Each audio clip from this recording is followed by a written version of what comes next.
숨겨진 복지 혜택을 알기 쉽게 전달하는 KGS 복지특파원 김기자입니다.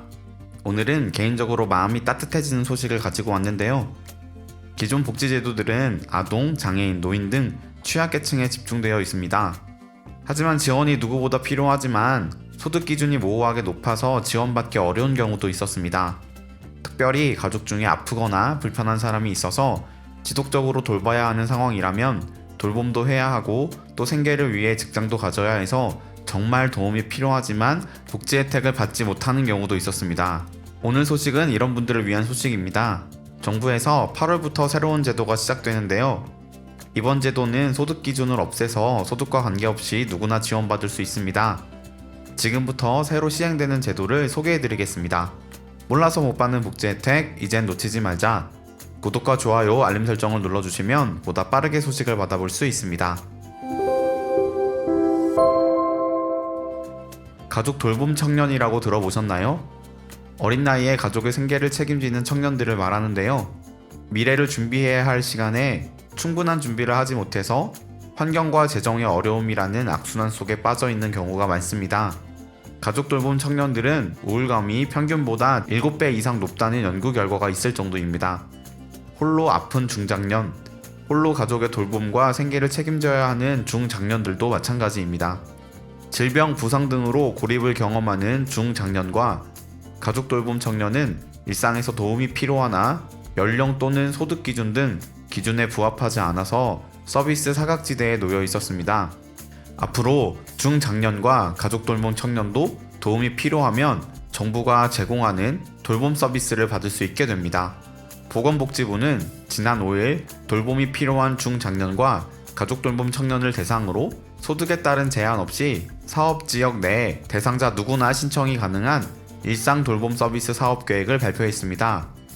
올해 하반기부터 질병과 고립 등으로 돌봄이 필요한 중장년과 가족 돌봄 청년에게 일상 돌봄 서비스를 지원합니다. 이에 재가 돌봄과 가사 서비스를 기본으로 병원 동행과 식사 및 영양관리, 심리지원, 건강생활 지원, 교육 등 지역 자체별로 특화된 서비스를 개발, 제공할 계획이기 때문에 도움이 필요한 사람들에게 실제적인 도움이 될 예정입니다. 이 서비스는 모든 수행 지역이 재가 돌봄 가사 서비스를 기본으로 제공하고 각 지역의 요소와 여건을 반영해 자체적으로 제공되는 특화 서비스로 구성됩니다. 먼저 재가 돌봄 가사 서비스는 서비스 제공 인력이 이용자의 가정을 방문해 일정 시간 내에서 돌봄, 가사, 동행 지원을 탄력적으로 제공하는 서비스입니다. 서비스 제공 인력이 이용자의 가정을 방문해 돌봄과 가사, 은행, 장보기 등 동행 지원을 이용자의 상황에 따라 월 36시간 또는 월 12시간 제공합니다. 이용자가 질병 등으로 완전히 혼자서 일상생활이 불가능하거나 심한 고립, 우울을 경험하는 예외적인 경우에는 월 72시간의 서비스를 제공합니다. 특화 서비스는 지역에서 자체적으로 개발하는데요. 병원 동행, 식사 영양관리, 심리 지원에 더해 건강생활 지원과 소셜 다이닝, 가족 돌봄 청년에겐 간병교육과 독립생활 지원 등 각 대상에 맞는 서비스가 마련될 예정입니다. 이용자는 지역에서 제공하는 특화 서비스 중 최대 2개의 서비스를 선택해 이용할 수 있습니다. 서비스 대상자로 선정되면 서비스를 선택해 본인 부담금을 지불하고 바우처를 발급받습니다. 바우처를 사용해 지역 내 일상 돌봄 서비스를 제공하는 기관을 선택해 이용할 수 있습니다. 기본 서비스인 재가 돌봄 가사 서비스의 본인 부담금은 월 12시간 19만원, 월 36시간 63만 6천원인데요.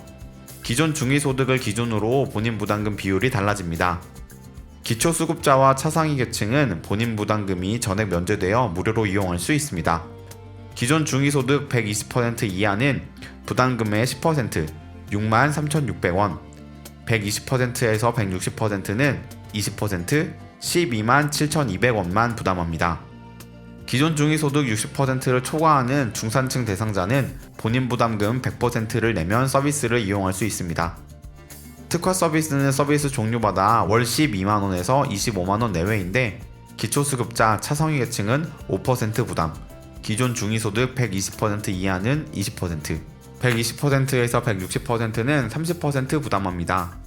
160%를 초과하는 대상자는 특화 서비스도 전액 본인이 부담해야 합니다.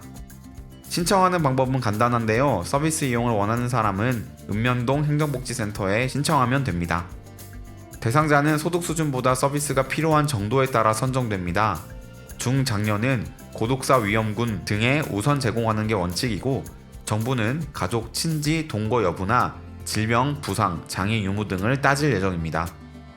대상자는 지역 내 서비스 제공기관을 이용하고 발급받은 이용권으로 결제하면 됩니다.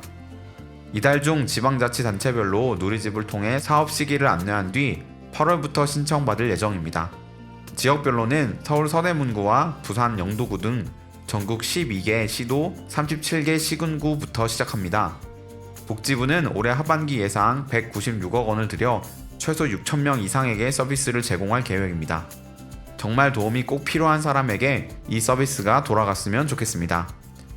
오늘은 일상 돌봄 서비스에 대해서 알아보았습니다. 혹시 주변에 홀로 가족을 돌보는 청소년 혹은 청년이 있거나 홀로 지내시는 중장년을 아신다면 이 소식을 꼭 전해주시면 좋겠습니다. 오늘 소식을 준비하면서 내 주변엔 그런 사람이 없나 돌아보았습니다. 정부가 이런 정책을 시행한다는 점에서 마음이 따뜻해지지만 도움이 필요한 이웃이 있다면 조금 더 관심을 가져야겠다는 생각을 해봅니다. 놓치는 혜택이 없도록 숨겨진 정보를 찾아 나서는 복지특파원, 저 김 기자가 앞으로도 도움되는 소식 전달해드리도록 하겠습니다. 채널 구독과 좋아요, 알림 설정 부탁드리며 더 좋은 정보로 찾아뵙겠습니다. 지금까지 KGS 복지특파원 김 기자였습니다.